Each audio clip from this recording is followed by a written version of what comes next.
حضرت صاحب نے کو 2 4 5 مہینے رکھا تو بعد میں اس کی اماں کو بلا کے کہا کہ بھائی تو بیوہ ہے، بیٹا تیرا یتیم ہے، میں نہیں چاہتا کہ اس کا وقت ضائع ہو، یہ پڑھنے والا کوئی نہیں، سارے نہیں بھائی پڑھنے والے ہوتے، اب یہاں علماء بیٹھے ہیں، میں بے ادب بھی نہ ہو جاؤں، کچھ پورے 8 سال لگا کے بھی آ جاتے ہیں، سند بھی ان کے پاس ہوتی ہے، ناراض نہ ہو جانا، یہ تو سب اچھے لوگ ہیں، سند ہوتی ہے پر پتہ کوئی نہیں ہوتا، یہ اعلیٰ حضرت نے لکھی ہے بات، سند ہوتی ہے، پوری ڈگری ہوتی ہے، اس پہ کئی لوگوں کے سائن بھی ہوتے ہیں۔ تو بہت سارے طالب علم ایسے ہوتے ہیں جو مدارس میں کہتے ہیں میں فاضل فلاں ہوں، لیکن کوئی شے پاس تو مولانا سردار احمد صاحب محدث اعظم پاکستان رحمۃ اللہ علیہ اس بوڑھی کو کہنے لگے تیرا بیٹا کند دینا ہے، پڑھنا پڑھانا اس نے کچھ بھی نہیں، تو یتیم بچہ ہے، کل کو تو کہے گی کہ میرے بیٹے نے وقت ضائع کیا تو واپس لے جاؤ۔ بوڑھی اماں رونے لگ گئی، کہنے لگی میں پڑھانے تو نہیں لائی تھی، میں تو آپ کو رب کا ولی سمجھتی ہوں، میں تو نوکری کرانے لائی تھی، نوکری۔ حضرت انس بن مالک کہتے ہیں میری اماں بھی حضور کی بارگاہ میں دے گئی تھی، حضور کی بارگاہ میں یہ نہیں کہا تھا کہ یا رسول اللہ پڑھا دیں، ہاں میں ذمہ داری سے بات کر رہا ہوں، یہ نہیں کہا تھا حضور مجاہد بنا دیں، یہ تھوڑی کہا تھا کہ یا رسول اللہ صلی اللہ تعالی علیہ وسلم سے مفسر محدث محقق مفتی بنا دیں۔ حضرت انس کی اماں کہہ گئی تھی سونیا جب تک یہ رہے گا نا آپ کی نوکری کرے گا، یہ گھر کے کام کاج کرے گا، ڈیوٹی کرے گا، حضور یہ آپ کی نوکری کرے گا۔ تو میرے محبوب نے پھر دعا کر دی اللہ اسے برکت عطا فرما۔ تم سمجھتا ہے خدمت والا خالی رہ جاتا ہے؟ جتنا ذائقہ خدمت والے کو ملتا ہے جو اس کے نصیب میں آتا ہے وہ کسی کا نصیب کہاں بھائی۔ حضرت انس کہتے ہیں حضور نے دعا کر دی برکت کی، مجھے تو کھیتی باڑی آتی بھی نہیں تھی، پر لوگوں کے باغ میں سال میں 1 دفعہ پھل لگتا تھا، میرے باغ میں 2 دفعہ لگتا تھا۔ حضور نے دعا کر دی یا اللہ اسے اولاد دے، فرماتے ہیں میرے بیٹے، میرے پوتے، میرے نواسے، میری بیٹیاں، فرماتے ہیں میں زندہ ہوں اور میری 100 اولادیں موجود ہیں۔ پریشان ہو گیا 100 سن کے کہ بچے 2 ہی اچھے، 100 اولادیں میری موجود ہیں۔ حضرت انس بن مولانا سردار احمد صاحب کے پاس نا چھوڑ گئی بچہ، کہنے لگی حضرت جی میں کو پڑھانے کے لیے تھوڑا چھوڑ گئی ہوں، میں تو اس لیے چھوڑ کے گئی ہوں کہ آپ مہربانی کریں خدمت کرائیں۔ تو حضرت جی کہنے لگے کوئی ایسا کام ہی نہیں، خدمت والا کیا کراؤں؟ کہنے لگی پٹھے پوا لیا کرو جی، ان لڑ پیندے نے کہنے نے بچے کام کر دیں مدرسے دا، حالانکہ اب کہاں بچے کام کرتے ہیں، اب تو گزر گیا دور، اب تو بچے کام کراتے ہیں، اب بچے بھی ناراض ہو رہے ہیں، گور گور کے دیکھ رہے ہیں، صحیح پہ رہا ہوں آپ کو، بچے کام کراتے ہیں، بچے کہاں کام کرتے۔ کہنے لگی یہ چارہ ڈالے کرے گا آپ کی بھینسوں کو۔ تو حضرت نے اس کو کہا کہ بی بی چارہ میری بھینسوں کو ڈالنے کے لیے میں نے بندہ رکھا ہوا ہے، تو جا لے جا۔ کہنے لگی ہاتھ باندھ کے حضور مہربانی کریں رکھ لیں، چارہ ڈالے گا، اور پتر توجہ سے چارہ ڈالنا حضرت کی بھینسوں کو۔ رونے لگی، حضرت نے رکھ لیا، مہینے کا خرچہ بھی دیتے، شام کو نا وہ سارا دن کام کرتا، شام کو آ کے پیروں میں بھی بیٹھ جاتا، حضرت جی لائیں تیل تھوڑا سا پیر نہ دبا دوں۔ 8 سال ساتھ والے پڑھتے رہے، یہ بیچارہ نوکری کرتا رہا، میرا روپ بھی نہیں تے میرا رنگ بھی نہیں، اور مینو یار منان دا ٹنگ بھی نہیں۔ کبھی کبھی نا حضرت بلال حبشی فارغ ہوتے نا تو نبی پاک کی بارگاہ میں عرض کرتے حضور کوئی کام تو نہیں، سارے ہو گئے، حضور جاؤں ذرا، چلے جاتے۔ ایک دن سلمان فارسی کہنے لگے یا رسول اللہ یہ بلال کہاں جاتا ہے؟ فرمایا جا دیکھ کے تو آ۔ حضرت سلمان واپس آئے تو آ کے رونے لگے، کہنے لگے سونیا جب یہاں سے جاتا ہے نا تو جا کے سیدہ فاطمہ کی چکی پیسنی شروع کر دیتا،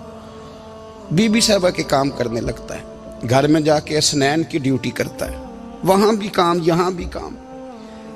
وہ چارہ ڈالتا رہا، اس نے چارہ ڈالا، حضرت محدث اعظم کی بھینسوں کو دستار فضیلت کا وقت آ گیا، سارے پگڑیاں سجا کے آ گئے، آج دستار ہوگی، یہ نہ پیچھے ہو کے بیٹھ گیا، چونکہ پڑھا ہی نہیں تھا تو دستار کا ہے کی، دستار تو اس کی جو پڑھے گا، ہم نے تو پڑھا ہی نہیں، ہم نے تو یار پڑھا، گھر پڑھا، ڈیوٹی کری۔ حضرت محدث اعظم رحمۃ اللہ علیہ کے ہاں جب اعلان ہونے لگا نا کہ اب دستار ہوگی تو حضرت نے پہلا اعلان اس کا فرمایا۔ تو مت جان لا بندہ کپڑے بھی کدی کدی بدل دے نا، وہ کہتا ہے جس حال میں بھی تھا میں پلٹ کے دیکھنے لگا کہ پڑھا پڑھایا تو ہے، کوئی شے نہیں، تو یہ ماجرا کیا ہے؟ پیچھے سے اٹھ کے آئے تو کہتے ہیں باقیوں کی دستار کسی عالم نے کی، کسی صوفی نے کی، لیکن یہ بھینسوں کو چارہ ڈالنے والا جب آیا تو محدث اعظم نے فرمایا پگڑی کے بال کو کوئی ہاتھ نہ لگائے، یہ ساری دستار میں نے کرنی ہے۔ اور فرماتے ہیں حضرت بال بھی دیتے جاتے تھے اور آنسو بھی بہاتے جاتے تھے، ماتھا بھی چومتے تھے اور فرماتے تھے دستار کے بعد چلا تو نہیں جائے گا؟ یار مجھے تو عبادت بھی نہیں رہ گئی، مجھے تو چابیوں کو بھی نہیں پتا کون سی کہاں رہتی ہے، جائے گا تو نہیں تو رو پڑا، کہنے لگا سوڑیا جائے تو وہ جس کے پلے کچھ ہے ہو، آتا جاتا تو ہے کچھ نہیں، مجھے کس نے رکھنا ہے، میں نے کہاں جانا ہے، ادھر کہاں تو ادھر ہی رہوں گا۔ وہ اس طالب علم کے سارے استاد بھائی کہتے ہیں اس نے دستار کرائی، پڑھا پڑھایا کچھ نہیں، پر جو مسئلہ اڑ جاتا تھا نا، وہ جو اڑ جاتا تھا نا، وہ جا کے اس سے پوچھتے تھے تو کتابیں کھولنے کی ضرورت نہیں پڑتی تھی۔ حضرت ام سلمہ رضی اللہ تعالیٰ عنہ کہتی ہے میں نے عرض کی یا رسول اللہ صلی اللہ علیہ وسلم میری بچی بڑی بیمار ہے، تو مجھے کسی نے کہا ہے یہ تھوڑی سی نشے والی چیز ہے، یہ بنا کے تیار کر کے دو صحیح ہو جائے گی، بیمار ہے بچی تو یہ نشے والی چیز ہے، اس کو تیار کر کے دو، تھوڑا نشہ ہے۔ اگرچہ بعض میں نے شروع میں کہا بعض لوگ مریض کو، سخت مریض کو ایسی ادویات جو مجبوری بن جائے اس کی گنجائش اور اجازت دیتے ہیں، محتاط علماء تو اس میں بھی بہت ساری چیزیں پہلے بیان کرتے ہیں، لیکن اس نے کہا جی نرا نشہ دینا ہے شفا کے لیے۔ حضرت ام سلمہ کہتی ہے میرے نبی پاک نے میری طرف دیکھا، میری طرف، تو میں نے کہا یا رسول اللہ آپ کیا فرمانا چاہ رہے ہیں؟ تو نبی پاک نے فرمایا ام سلمہ کبھی ناپاک چیز میں بھی شفا ہوئی ہے، کبھی ناپاک چیز میں بھی، کبھی شراب اور خمر میں بھی شفا ہو سکتی ہے۔ شفا رب کریم نے رکھی ہے پر شہد کے اندر رکھی ہوئی ہے، شفا اللہ نے رکھی ہے قرآن مجید میں رکھی ہوئی ہے، تو اس میں بھی کبھی یہ حضور نے بیان کیا ہے کہ اس کے اندر شفا ہو سکتی، تو امت کتنی دلیری کرتی ہے جو یہ مشورے دیتی ہے کہ اس کے اندر نشہ ہے، شراب ہے، تو وہ کھانسی چلی جائے گی تو فلانی بیماری چلی جائے گی۔ نہ آؤ ان چیزوں پہ، نہ اپنے ایمان کو خرابی دو، اور نہ ایسی باتیں کرو جس سے کہ ڈائریکٹ رسول اللہ صلی اللہ علیہ وسلم کے واضح ارشادات کی مخالفت ہو۔ میرے نبی پاک صلی اللہ علیہ وسلم نے فرمایا، اور پھر کچھ لوگ کہتے ہیں تھوڑی پی ہے جی، اب تو میں تجزیے میں پڑھ رہا تھا کہ ایسی شراب ایجاد ہو گئی ہے، لوگ شراب پیتے ہیں اور وہ مست بھی رہتے ہیں، کار بھی چلاتے رہتے ہیں، کہتے ہیں جی نہیں ہمارا ذہن معاف نہیں ہوا تو یہ والی صحیح ہے، نشہ نہیں لاتی۔ میرے نبی پاک صلی اللہ علیہ وسلم نے فرمایا جس چیز کی تھوڑی مقدار، زیادہ مقدار حرام ہے اس چیز کی تھوڑی مقدار بھی حرام ہے، جس کی زیادہ مقدار حرام ہے اس کی تھوڑی بھی، تو خمر اور شراب اگر فل پینا جائز نہیں تو تھوڑی پینا بھی جائز، یہ حرام ہے اور حرام تھی اور قیامت تک حرام ہی رہے گی۔ میرے نبی پاک صلی اللہ علیہ وسلم نے منع کیا اور حضور نے اظہار ناپسندیدگی فرمایا، فرمایا 40 دن تو عبادت ہی قبول نہیں ہوتی شراب پینے والے جب تک سچی توبہ نہ کرے۔ یہ لفظ جب ادا کرتا ہوں تو شرم سے میری زبان لڑکھڑاتی ہے کہ یار درباروں پہ بھی نشہ بکتا ہے۔ میں یہ بات کر رہا ہوں صوفیاء کا ترجمان، درباروں پہ، مزاروں پہ، اور سجادہ نشینوں تمہیں زمین نگل جائے، آسمان تمہیں لے اڑے، تم پر قہر نازل ہو، تم نے باپ دفن کر کے تو وہاں نشے کا اڈا بنا لیا، ماؤں سے بیٹے چھیننے لگے ہو، عورتوں کے سروں سے کپڑے چھیننے لگے ہو، سہاگ مارنے لگے ہو، بیٹیاں اور بیٹے یتیم کرنے لگے ہو، نشہ بیچتے ہو درباروں اور مزاروں پہ، یہ تماشا لگ گیا۔ آپ کیسے کروں یہ بات، پر کرنی پڑ رہی ہے، مجبوری ہے، یہ مضمون مکمل نہیں ہو سکتا۔ بند کر دیں وہ دربار، ہمیں نہیں چاہیے جن درباروں پہ نشہ بکتا ہے۔ میں ذمہ داری سے کہہ رہا ہوں، بات ریکارڈ ہو رہی ہے۔ جوتے کی نوک پہ وہ سجادہ نشین جو امت کو ڈرگز دیتا ہے، وہ سجادہ نشین کا ڈیرا نہیں، وہ گند کا اڈا ہے، وہاں سے فیض نہیں مل رہا، امت کی تباہی ہو رہی ہے۔ بتا دو، پھیلا دو، اس کو اعتراض کرنا ہے کرو۔ میرے رسول پاک سید عالم صلی اللہ تعالی علیہ وسلم کا دین ضروری ہے، کسی پیر کی سجادگی ضروری، بولیے سجادگی ضروری، بڑی ذمہ داری سے کہہ رہا ہوں اور نمائندگی کر رہا ہوں اپنی جماعت کی۔ نہ ہمارے بزرگوں نے کل اس کی حمایت کی تھی، نہ آج کرتے ہیں، نہ قیامت تک کریں گے۔ بند کر دے وہ دربار اور مزار،